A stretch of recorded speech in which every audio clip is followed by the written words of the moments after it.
নমস্কার বন্ধুরা, আশা করি তোমরা সবাই ভালো আছো এবং মায়ের কৃপায় সুস্থ আছো। আজকে তোমাদেরকে শোনাবো তারা মায়ের রথযাত্রা উৎসব কিভাবে পালন হয় তারাপীঠে। আর বেশি দেরি না করে ভিডিওটা শুরু করছি।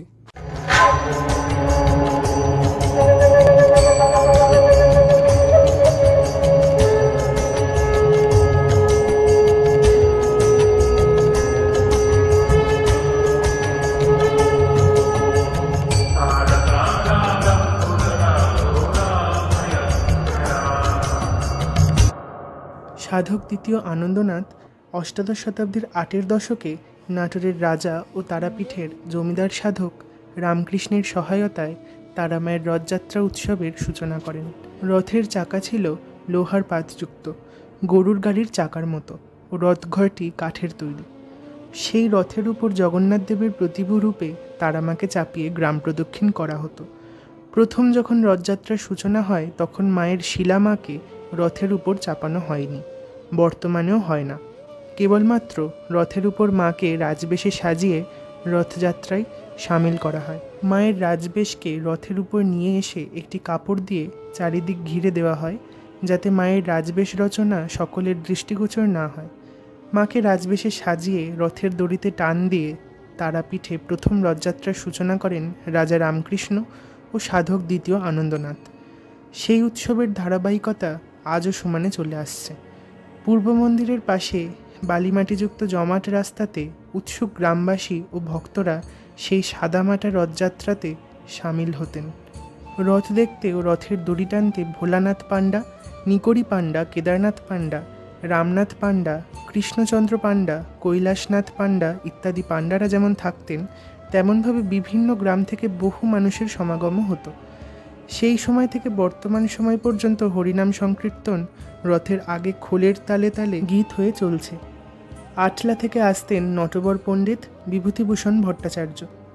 ঢেকার রাজা রামজমিনের মন্দির জরাজীর্ণ ও ধ্বংসপ্রাপ্ত হলে সেই মন্দির স্থলে 1818 খ্রিস্টাব্দে তারাপীঠ সন্নিকট মল্লারপুরের দানবীর ব্যবসায়ী জগন্নাথ রায় বর্তমান মন্দির তৈরি করেন। বামাখ্যাপা বাবার আবির্ভাবের পর সেই রথযাত্রা বর্তমানে এক অন্য মাত্রা পেয়েছে।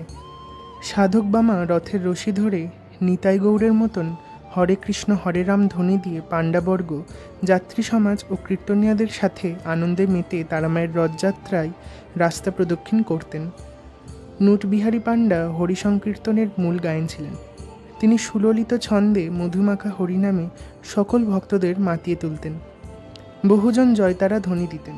হরিনাম কীর্তন ও জয়মাতারা শ্রবণে ভক্তদের মন প্রাণ আন্দোলিত হয়ে উঠত। সে ছিল অবক্ত আনন্দ প্রকাশের এক ফল্গু ধারা। সেই ধারাতে অবগাহন করে ও রথের রশি ধরে ভক্তেরা ভুলে যেতেন তাদের আর্থিক কষ্ট, মনের অশান্তি। তখন রথযাত্রার প্রচার তেমন ছিল না, মাঝারি রকমের জনসমাগম হতো। রথের উৎসবে 2-4টি দোকান বসত। জিলিপি, পাঁপড়, রসগোল্লা ইত্যাদি খাবার, হাতের তৈরি মাটির পুতুল ও বহু হস্তশিল্প সামগ্রী নিয়ে বিক্রেতারা রাস্তার ধারে দোকান সাজিয়ে বসতেন।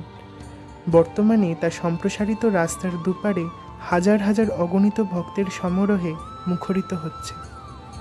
তারামায়ের বর্তমানে একটি রথঘর আছে। স্বামী হরানন্দ মহারাজের সহযোগিতায় রথঘরটি আশালতা সাধুকা নামে জনৈক ভক্তপ্রাণারমণী তৈরি করে দিয়েছেন এবং তার উদ্বোধন করেছেন 1970 খ্রিস্টাব্দে তদানীন্তন পশ্চিমবঙ্গের মুখ্যমন্ত্রী অজয় মুখার্জি মহাশয়। এখন একটি পিতলের রথ আছে।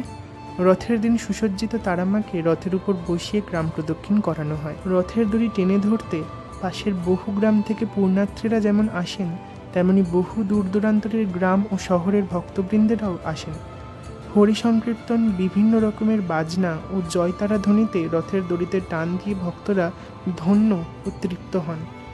অনেকের মনে প্রশ্ন জাগে, মাকে কেন রথের উপরে আরোহণ করানো হয়?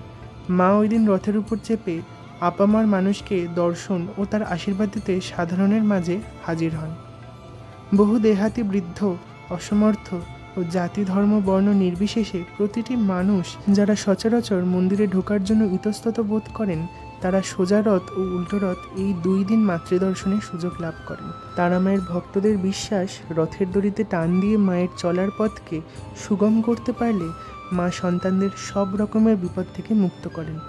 মা তাদের মনের হিংসা, দেশ বিদ্বেষ দূর করে প্রেম ভালোবাসা ও মানবিকতার উদয় ঘটিয়ে শুভবোধের উন্মেষ ঘটান এবং তারা দেহ মনে এক অপার্থিব শান্তি লাভ করেন। এখন রথযাত্রার দিন মধ্যাহ্নভোগের পর মায়ের রাজবেশকে কয়েকজন সেবায়েত নিয়ে এসে মন্দিরের পশ্চিম দিকের 10 পাউটি বর্তমানের 19টি সিঁড়ির নিচে তারামা সরণিতে দণ্ডায়মান রথের উপর তোলেন। তারপর সাজানো শেষ হলে মাকে পূজা সম্পাদন করে মন্দিরের পালাদাসের দড়ি স্পর্শ করেন এবং ভক্তদের হাতে তা তুলে দেন। ভক্তরা জয়মা তারা ধ্বনি সহযোগে রথ টানতে থাকেন। মহাশ্মশানের তারামা সরণি থেকে মাকে মন্দিরের চারপাশ ঘোরানো হয়। ভক্তদের উদ্দেশ্যে রথ থেকে মন্ডা মিঠাই ও ফল মূলাদি ছিটিয়ে দেওয়া হয়। ভক্তবৃন্দ মাটি থেকে তা কুড়িয়ে নিয়ে মনের আনন্দে প্রসাদ হিসেবে গ্রহণ করেন। বর্তমানে প্রযুক্তির যুগে তা দূরদর্শনের মাধ্যমে দেশ বিদেশের ভক্তরা দেখার সুযোগ লাভ করছেন। রাস্তার দুই ধারে সাউন্ড বক্সে বাজানো হয় হরিসংকীর্তন ও জয়মা তারা স্তোত্র ও শ্যামাসঙ্গীত। পাড়ার ও বিভিন্ন গ্রামের মেয়েরা যেমন হাজির হন, তেমনি আবাল বৃদ্ধ বনিতা সকলে মায়ের রথে আরোহণ দেখতে এগিয়ে আসেন। মূল গায়েন অপা পাণ্ডার হরিসংকীর্তন ও ধ্রুব পাণ্ডার মাতৃগান মোহিত করে তোলে উপস্থিত ভক্ত শ্রোতাদের। মন্দির ও গ্রাম প্রদক্ষিণ করে মা সন্ধ্যার আগে মূল মন্দিরে ফিরে আসেন।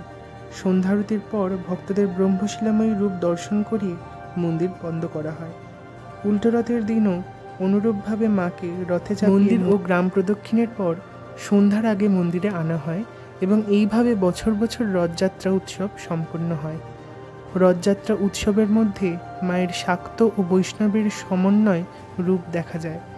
রথে উঠে মা তারা তথা কালী কৃষ্ণের প্রতিভূ রূপে বিরাজ করেন। কালী ও কৃষ্ণের মধ্যে কোনো প্রভেদ নেই। তারা মায়ের রথযাত্রা উৎসব সেই বার্তাই বহন করে।